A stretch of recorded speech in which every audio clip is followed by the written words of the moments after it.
I played a lot of Nintendo 64 games. After all, that was the era of my childhood, an era where I could pick what games I wanted to play. I had a choice in what I wanted to rent, and my first major Christmas involved the Nintendo 64. I know everything I need to know about it from simply growing up. The Nintendo 64 library is relatively small, and while I did have an episode that mentioned all of the overrated Nintendo 64 games, I figured it was time to talk about the other side of the coin, the underrated titles. The games some people might consider hidden gems, if you really wanted to say it like that. You might say these games are well known, and yeah, you may be right, but to me, these are games that tended to fly under the radar and are worth checking out as some of the most underrated Nintendo 64 games out there in my opinion. Let's begin.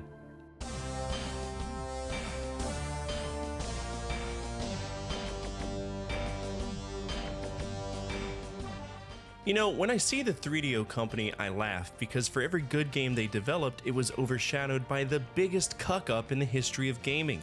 To me, the 3DO as a console had so much more potential, and it was all wasted because they didn't want exclusives that were high visibility, and they wanted a fuck ton of money. So much of the library at the time was lackluster at best, and that's a shame.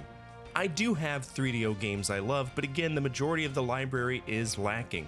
But 3DO, as a game development company, they released awesome games.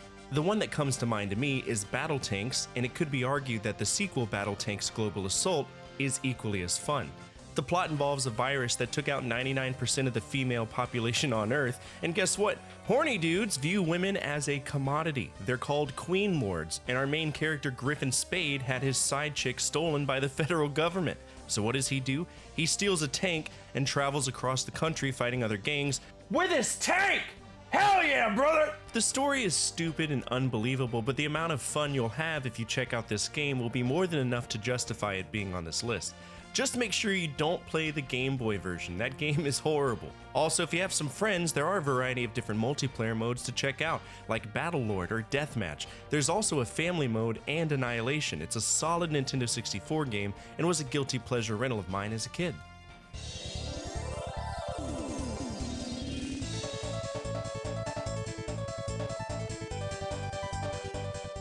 When I was a kid, this game was not interesting to me in the slightest. I already owned Twisted Edge Snowboarding, and that game was dumb as shit, so why bother trying to find a better version of snowboarding, especially when I had games like Banjo-Kazooie, Super Mario 64, or even Ocarina of Time to waste my time on. In fact, it wasn't until I finished my episode talking about the top 10 Nintendo 64 sports games that I had a chance to play this.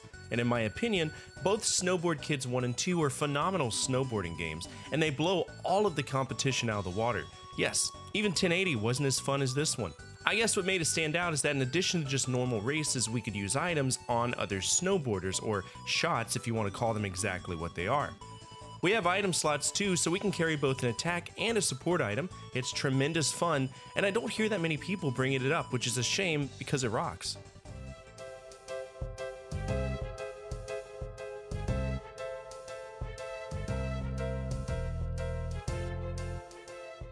This is one of the strangest games that I have ever played, and I sat through LSD Dream Emulator to its completion, which takes the cake as a fever dream on the PS1. For many of you, Grand Theft Auto was probably the first DMA design game you played. For me, it was Space Station Silicon Valley, a silly platformer game where we play as a robot named Evo, well, the microchip from a robot named Evo, who is capable of jumping into other animals and rewiring their nervous system to control them. Now before you say, holy shit, that's dark, the space station we're on is nothing but robotic animals, so fuck off, PETA. The whole idea is that we're going around grabbing power cells and the remnants of a spacesuit with the intention of destroying the evil bad guy controlling the station, no more no less. It's a very direct game and it's fun for what it is. I do hope to check it out again at some point because this was a game that I rented quite often from Blockbuster.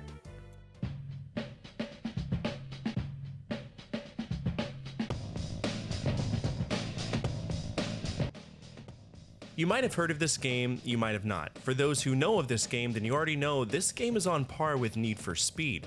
For those who don't know about this game, you're in for a treat. Beetle's Adventure Racing is hands down one of the coolest racing games on the Nintendo 64, which as we know was pretty inundated with quality racing games. Cruisin' World, Mario Kart 64, Diddy Kong Racing, F-Zero X, you name it, it was there. But Beetle Adventure Racing? Brother, that's a game and a half.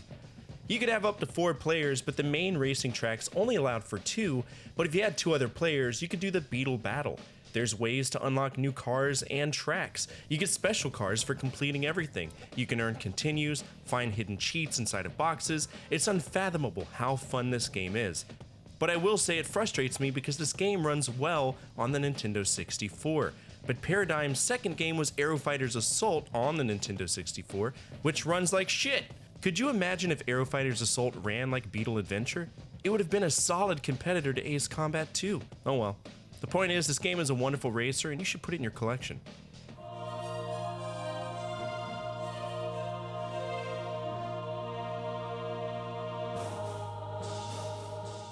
Ogre Battle 64, also known as Ogre Battle 64, Person of Lordly Caliber.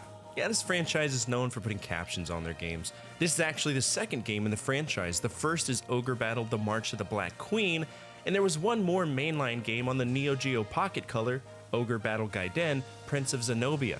But we don't talk about that one. In fact, ignore that the Neo Geo Pocket Color ever existed. But hopping back to the Nintendo 64, there really weren't that many real-time strategy games on it. In fact, I can only think of 4. Battlezone Rise of the Black Dogs, Command & Conquer, StarCraft 64, and of course this game. And most people likely checked out StarCraft and Command & Conquer because they were more well known as a series. But I challenge you to check out this entry in the Ogre Battle series. It's actually pretty cool.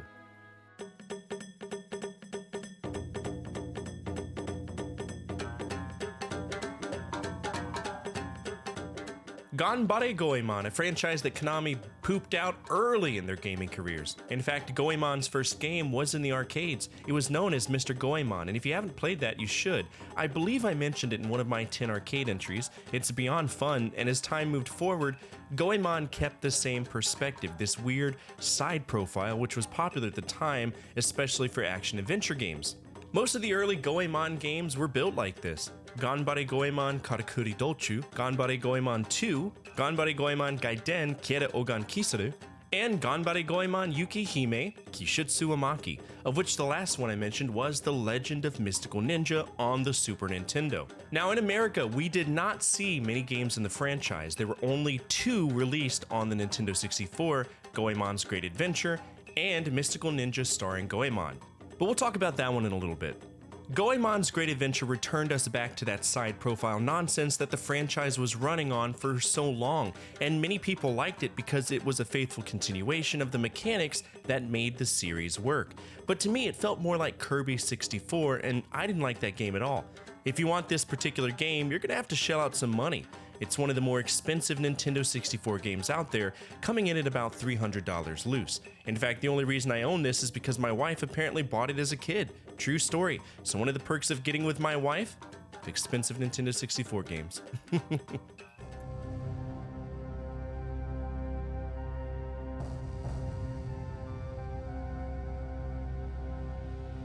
You ever played a role-playing game? Sure you have. You ever played an action role-playing game? Sure you have. You ever played an action RPG that has elements of platforming similar to what we would find in Tomb Raider, where the enemy encounters are one-on-one fist fights? Probably haven't. But if you were to pop in Konami's Hybrid Heaven, you might experience that. And let me tell you, this game is cool. Now, the fighting aspect isn't like what you would see in Tekken or Street Fighter. We essentially grapple the enemy, then choose from a group of different moves. The enemy does the same thing as well. For every action we do, they can choose a certain reversal or encounter, and we level up specific parts of our body. It's a really neat game, and the story, it reeks of Konami bullshit. Basically, we play as Mr. Diaz, who is a synthetic human hybrid created by an alien race.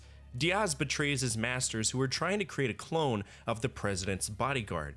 But Diaz kills the clone, and from that point on, cowabunga it is. There's plot twists left and right, and while this game was judged negatively by critics at the time, I think the mixture of genres is really something you should experience if given the chance.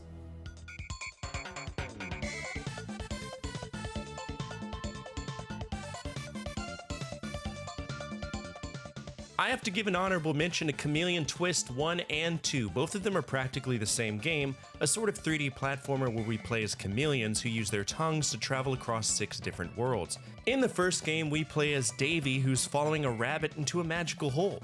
Lewis Carroll would be proud. And in the second game, it's the opposite. We get knocked into the sky. Both of these games are novel and unique, and they're from a company that really didn't do much in the gaming industry, Japan System Supply. In most cases, they released off-the-wall games that didn't really tend to resonate with consumers, at least not enough to bring people back to their games. Oops! I'm kinda not surprised. Judging by the box art of Chameleon Twist 1, I doubt they even know what a chameleon looks like. But that's a conversation for another day. Wink wink.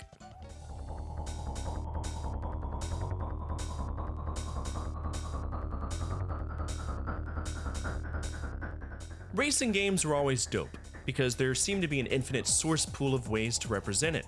We had true-to-form racing games with active simulators, we had kart racing. God, was kart racing popular in the 90s. And then we had futuristic racing. F-Zero, for the most part, had a monopoly on that for the Nintendo 64 because Aero Gauge is toasted nutsack. Like, that game irritates the fuck out of me. If you want another good one that fits the whole futuristic racing thing, San Francisco Rush 2049 is another great one. But one game captivated me during my childhood, Extreme G. Created by the Ass Bandit Supreme Probe and graced by the financial prowess of Acclaim, this game had no business being as fun as it was. We controlled these motorbikes with active weapons and weapon upgrades, reaching speeds of up to 750 kilometers per hour, going across these insane tracks that blew my mind. Extreme G2 was just as fun, and in addition to the races, we had versus modes as well. One of my earliest memories of co-op gaming with my dad involved this game. So if you haven't checked it out yet, I do suggest it. It's a tremendously fun racing game.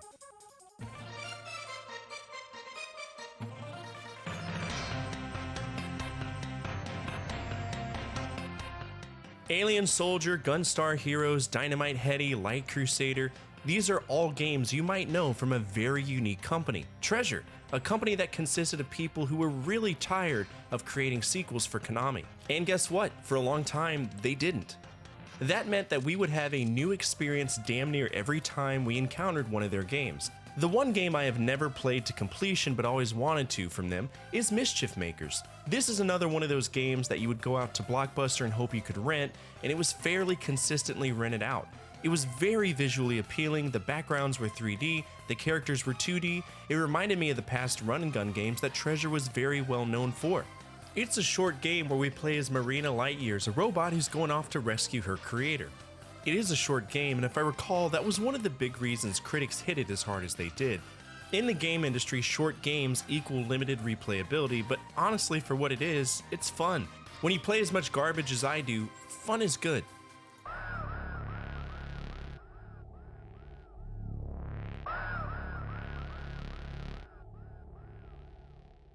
Tetris variants make me shudder. To break away from the popular format that made Tetris one of the greatest games of all time, not only in the industry but in culture en masse, is dangerous. A vast majority of them that I've played have been as fun as getting a prostate exam from Wolverine. Just abhorrent mistakes of video gaming programming that frustrated both myself and my grandmother. Tetrisphere was the one game that stood out to me. It was a charming little puzzle game. Sure, it had abstract controls, and yeah, it does have some weird rules that might catch the casual Tetris player off guard, but in the scope of what the game offers, it is a refreshing change from blocks just falling down. Again, the learning curve is kind of steep, but the tutorial does a great job of explaining everything you need to know.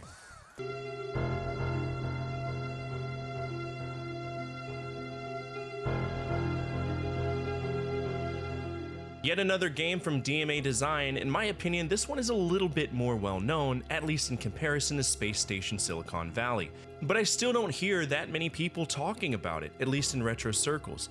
This is an interesting game too because it was very violent for the Nintendo 64, and for a long time Nintendo did not take kindly to violence, or if they did, it was for people that they knew and trusted.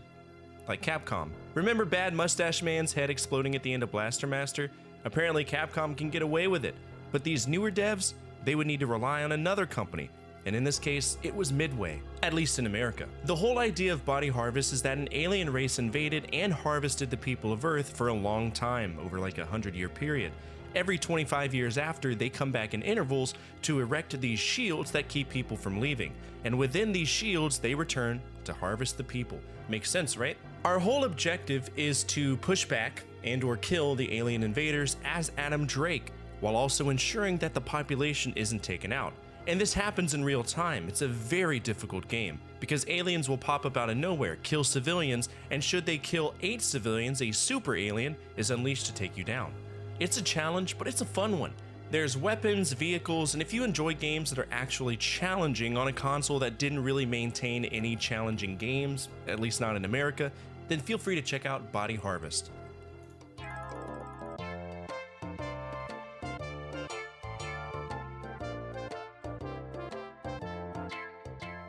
The last game on our list today is Mystical Ninja starring Goemon, a personal favorite of mine. I actually own the Japanese version of this because I was overjoyed when I saw it at a retro gaming store in Tokyo. Like I mentioned before, Goemon had a significant presence by Konami in Japan, but we didn't get many games, and even if we did, a majority of them were these 2.5D or 2D side-scrolling platformers. We mentioned one earlier with Goemon's Great Adventure. But what's so cool about Mystical Ninja starring Goemon is that it's a fully 3D rendered world. We are physically walking around, doing silly dungeons, taking out enemies, and we have a wide variety of characters with interesting skill sets like Ibisimaru, Sasuke, and Yae. Our whole objective is to take out the Peach Mountain Shoguns, and while I never beat this as a kid because I did get lost and there was no such thing as, quality internet, I do hope to check this out again at some point. It's just a charming, whimsical game that stood out in comparison to others, but were inevitably overshadowed by far more successful 3D games of the era. And that's it for today's episode. What did you think of this list? Which Nintendo 64 games are underrated in your opinion? I'd love to know down in the comment section below, where I'm sure the community will gladly discuss the wonderful nature of the Nintendo 64 when it was around. Speaking of our community, if you made it to the end of this episode, you're already home in our community. We're a gathering of retro gaming enthusiasts that love remembering a time when life was just a little bit easier to live. And if you align with that, then feel free to subscribe. Finally, the single most important thing you can do for me is to hit that thumbs up button, as it directly impacts the visibility of the videos and the projects that I work on every single day. As always, from my family to your family, good energy, good vibes. Fortefyre out.